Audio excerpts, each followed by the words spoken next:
Oh, mati. Giliran tuh ya. Ya. Mati. Ikutan main dong. Lah, caturnya kok nggak berantakan sih?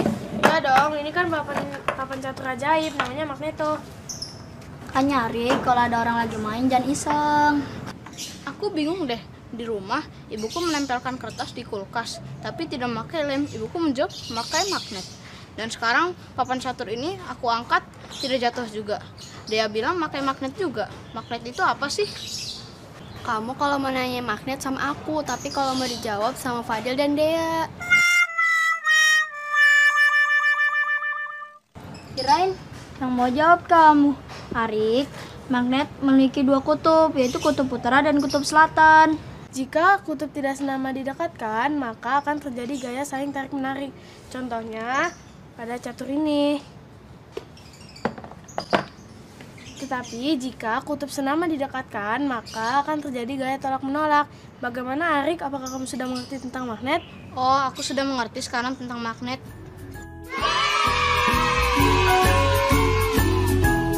Udah, aku jalan lagi ya.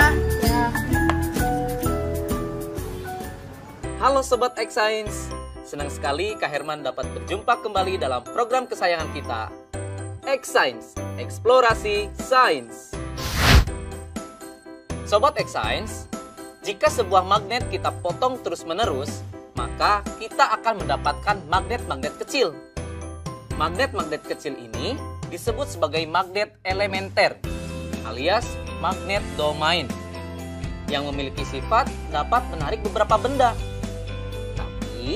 Ada juga loh benda-benda yang tidak dapat ditarik oleh magnet. Nah, sekarang mari kita perhatikan perbedaan berikut ini. Magnet bisa menarik paku dan klip kertas. Namun, magnet tidak dapat menarik sendok plastik dan ranting. Paku dan klip kertas termasuk benda magnetis, sedangkan sendok plastik termasuk benda non-magnetis. Jadi, apa kesimpulannya? Kesimpulannya adalah, benda magnetis adalah benda-benda yang dapat ditarik oleh magnet, sedangkan benda non-magnetis adalah benda-benda yang tidak dapat ditarik oleh magnet. Jadi begitu sobat. Sobat X Science, sekarang kita simak apa saja sih sifat-sifat magnet itu. Yang pertama, magnet menarik benda magnetis. Benda yang dapat ditarik oleh magnet disebut benda magnetis. Contohnya seperti paku, peniti, penjepit kertas. Sebaliknya, benda yang tidak dapat ditarik oleh magnet disebut benda non-magnetis, seperti kayu, kertas, dan batu.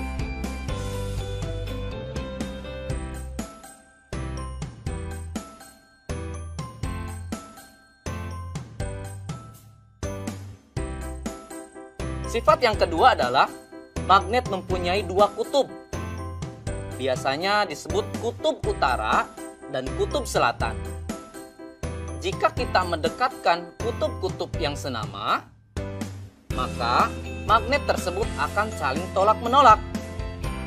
Sebaliknya, jika kita mendekatkan kutub-kutub yang tidak senama, maka magnet tersebut akan tarik-menarik. Loh, kok bisa ya Sobat X Science? Ternyata hal ini terjadi karena arah gaya magnet keluar dari kutub utara masuk ke kutub selatan. Sifat yang ketiga, gaya tarik magnet paling kuat terletak di bagian kutub magnet. Garis medan magnet secara alami berkumpul bersama di ujung magnet. Bagian ujung magnet ini disebut sebagai kutub magnet. Karena garis gaya magnet berkumpul di ujung magnet, gaya tarik paling kuat terletak di bagian kutubnya. Yang terakhir, gaya magnet dapat menembus benda tertentu. Kekuatan gaya tarik magnet ditentukan oleh ketebalan benda yang menjadi penghalang antara magnet dengan benda magnetisnya, dan jarak antara magnet dengan benda magnetis tersebut. Bagaimana? Menyenangkan bukan belajar sains? Dengan belajar sains, kita menyadari akan kekuasaan Tuhan Yang Maha Esa yang telah menciptakan magnet lengkap dengan keunikan sifat-sifatnya. Sehingga kita dapat menggunakannya untuk kehidupan dan dapat menambah rasa syukur kita. Saatnya kita bernalar.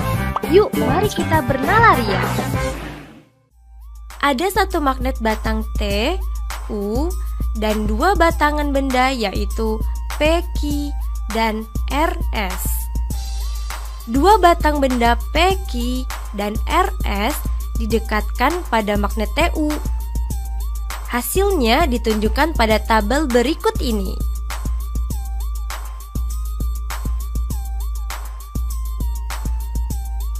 Apa yang dapat kamu simpulkan mengenai dua batang benda P, Q, dan RS tersebut? Coba jelaskan.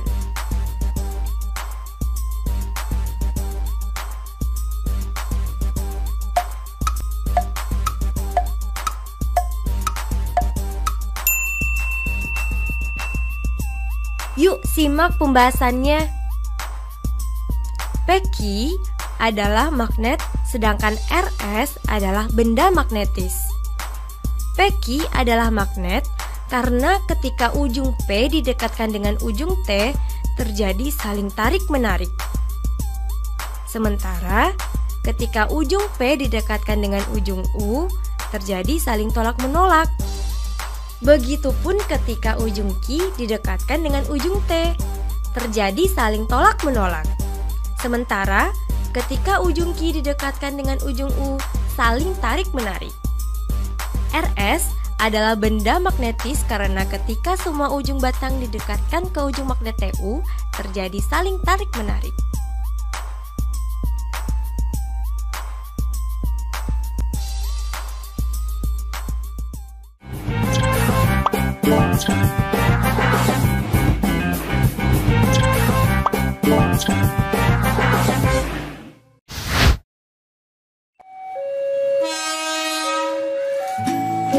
Halo Sobat X-Science, siapa di sini yang tidak tahu kereta api? Pasti udah pada tahu kan?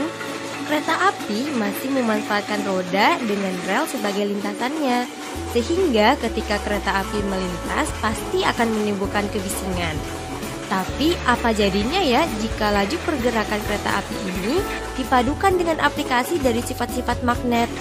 Apakah mungkin manfaat dan sifat-sifat magnet dan kereta api dapat disatukan? Bakal jadi apa ya? Penasaran kan? Yuk mari kita simak penjelasan narasumber berikut. Halo Sobat X-Science, kembali lagi dalam program kesayangan kita, X-Science, Eksplorasi Sains. Sobat X-Science, kalian tahu nggak sih apa itu kereta maglev? Dalam bahasa Indonesia, kereta maglev disebut dengan kereta levitasi magnetik atau sering juga disebut dengan kereta magnet. Seperti namanya, prinsip dari kereta magnet ini memanfaatkan gaya magnet untuk mengangkat kereta sampai mengambang alias melayang dan tidak menyentuh rel, sehingga gaya gesek dapat dikurangi. Selain itu, kereta ini juga memanfaatkan magnet sebagai kekuatan pendorongnya.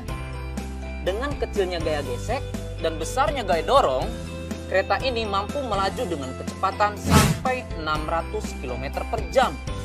Jauh lebih cepat dari kereta biasanya. Luar biasa ya kekuatan magnet jika dimanfaatkan pada kereta.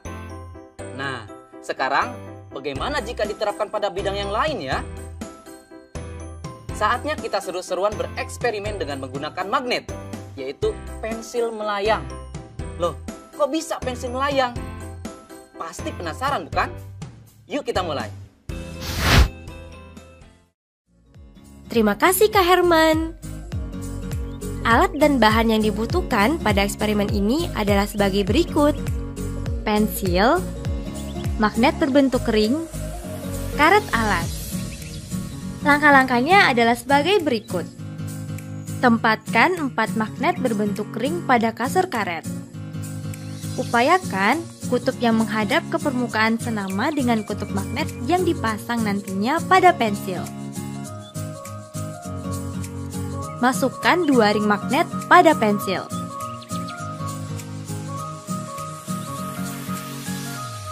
tempelkan pensil pada sandaran kasur karet. Seketika pensil melayang. Nah, kok bisa sih? Sekarang, mari kita amati yang terjadi. Wah, pensilnya melayang. Seru sekali ya, sobat.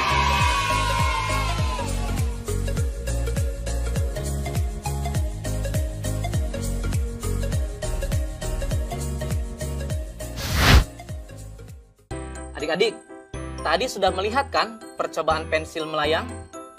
Sudah tahu jawabannya kenapa pensil bisa melayang?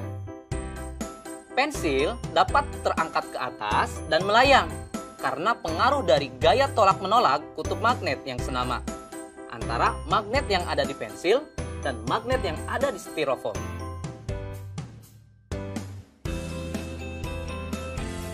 Nah, sekarang selamat mencoba di rumah ya. Sampai jumpa di eksplorasi sains berikutnya.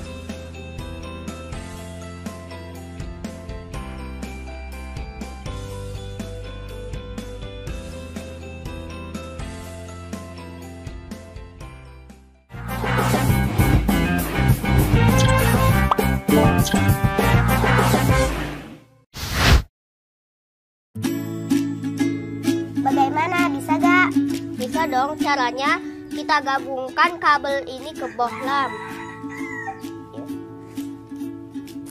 Lalu kita hubungkan ujung kabel yang lain ke bawah baterai.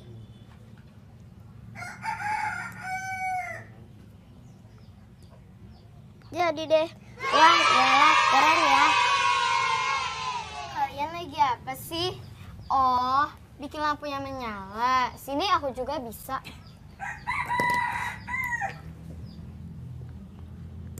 Lihat ya. Simsalabim, menyala. Lah, kok tidak menyala? Pantas kau lupa.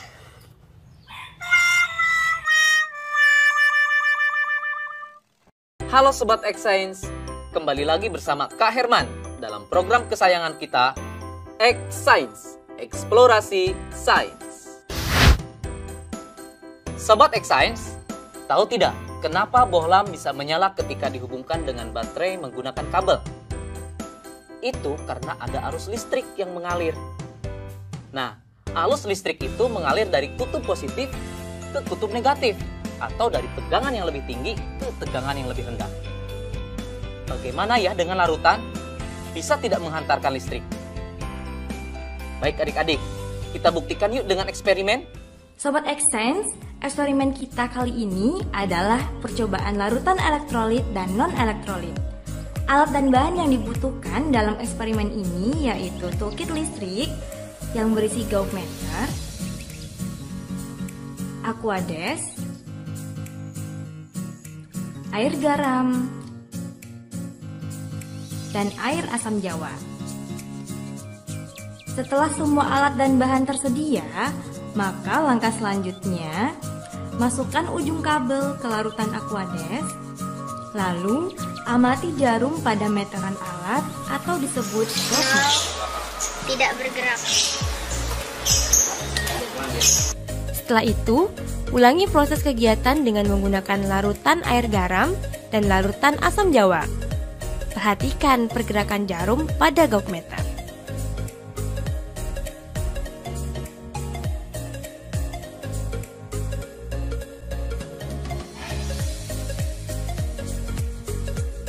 Isilah tabel berikut ini dengan memberi tanda checklist pada kolom yang sesuai.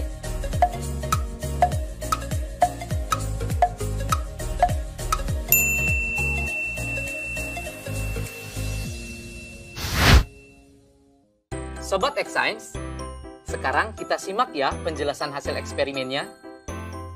Ternyata ada dua macam larutan berdasarkan kemampuannya dalam menghantarkan arus listrik.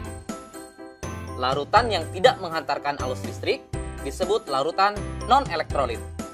Sementara larutan yang bisa menghantarkan arus listrik disebut larutan elektrolit. Kok bisa demikian ya adik-adik? Begini, kakak jelasin ya. Larutan non-elektrolit tidak dapat menghantarkan arus listrik karena di dalamnya tidak ada ion. Contohnya air Aquades atau air murni. Makanya tadi dalam percobaan jarum pada gauge meter tidak bergerak. Sekarang, bagaimana sih larutan yang dapat menghantarkan arus listrik? Larutan elektrolit terbentuk dari terlarutnya senyawa elektrolit dalam peralut air, di mana senyawa itu terurai sempurna membentuk ion positif atau disebut kation dan ion negatif atau disebut anion.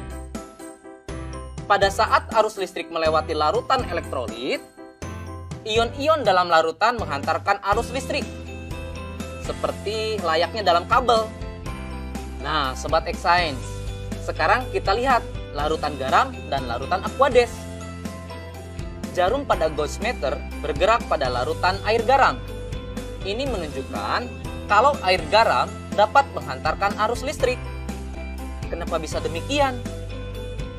Garam atau NaCl ketika larut dalam air, garam tersebut akan terurai menjadi ion-ion, yaitu ion Na+ dan ion Cl-, yang kemudian mereka terurai, berpencar saat di dalam air.